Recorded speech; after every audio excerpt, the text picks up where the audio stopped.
ازيكم؟ جالي سؤال من احد المستفيدات بتقولي انت دايما يا كوتش شيماء بتقولي ان احنا نقعد مع نفسنا ونتدبر نفسنا. طيب يعني ايه اقعد مع نفسي؟ وهل ممكن قعدتي مع نفسي دي تكون غلط او في طريقة صح ان انا اقعد بيها مع نفسي؟ بصراحة انا عجبني السؤال جدا وقلت ان انا اشارككم بعد استئذانها، اشارككم السؤال واشارككم الاجابة على السؤال. من اهم الحاجات اللي احنا ممكن نعملها لنفسنا ان احنا نقعد مع نفسنا ونفهم نفسنا ونعرف نفسنا اكتر. طيب ممكن يكون قعدنا مع نفسنا ده غلط؟ ممكن. طيب ممكن يكون قعدنا مع نفسنا هو اللي بيسبب لنا مشاكل في حياتنا؟ ممكن. طب هل في طريقة صح ان احنا نقعد بيها مع نفسنا؟ في طريقة صح. اول حاجة ان انا اكون حاضر في المكان. بداية كده انا هقعد مع نفسي فين وليه انا اخترت المكان ده؟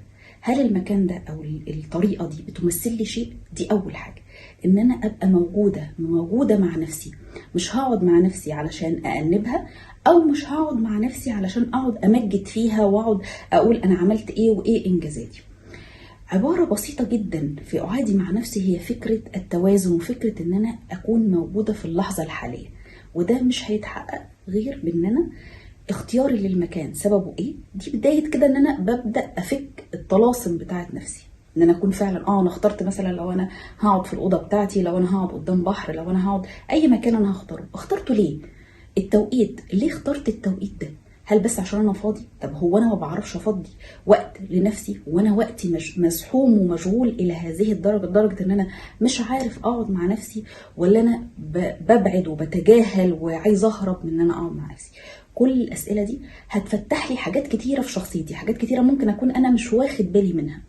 طيب لغة حواري مع نفسي، اول لما بقعد مع نفسي خلاص واستحضرت المكان وفهمت، قدرت افهم، لان كل مرة هقعد بيها مع نفسي هفهم جانب وهضيف زي البازل كده، هضيف جانب لشخصيتي وهضيف جانب وهشوف زاوية مختلفة. طيب لغة حواري مع نفسي عاملة ازاي؟ كلها اتهامات ولا كلها مهام هنفذها ولا كلها انجازات انا عملتها ولا كل ده مع بعض؟ لغة حواري سبب قعدتي. طيب هل في بعض المواقف كل ما اقعد مع نفسي لازم افتكرها؟ لازم المواقف دي تكون حاضرة معايا مهما حاولت ان انا اجيب مواقف تانية او اجيب كلام تاني؟ لازم المواقف دي تكون حاضرة. يبقى المرة الجاية لما اقعد مع نفسي لازم افهم الموقف ده، ايه اللي زعلني، ايه الشعور اللي خلاني ابقى ما قدرتش اطلع شعوري ده، وبالتالي كل مرة اقعد فيها مع نفسي لازم الموقف ده او لازم الكلمة دي او الحدث ده يطاردني ولازم يبقى على طول في دماغي.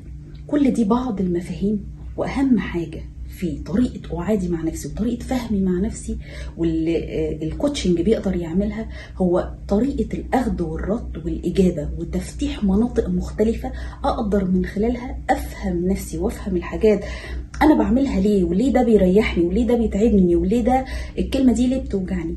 كل ده جلسات الكوتشنج بتعملها، كل ده طريقة الكوتشنج بتعملها. الكوتشنج بيقدر يساعدك ان هو يفتح لك مجالات انت ممكن تكون مش شايفها، طريقة اسئلة، طريقة الاجابة على السؤال، ليه السؤال ده. كل دي من ادوات الكوتشنج اللي يقدر يعملها. فاللي حابب يتعلم الطريقة الصح اللي هو ازاي يقعد مع نفسه، اديتكم بعض المفاتيح. اللي حابب يتعمق اكتر في حاجه زي كده عنده جلسات الكوتشنج، عامله عرض على جلسات الكوتشنج، خشوا على الصفحه وتابعوا وشوفوا ايه العروض اللي انا منزلاها. اتمنى ان انا اكون افدتكم، وعايزه اسمع مشاركاتكم وعايزه اسمع ارائكم. كانت معاكم لايف كوتش شيماء حزة، اشوفكم على خير.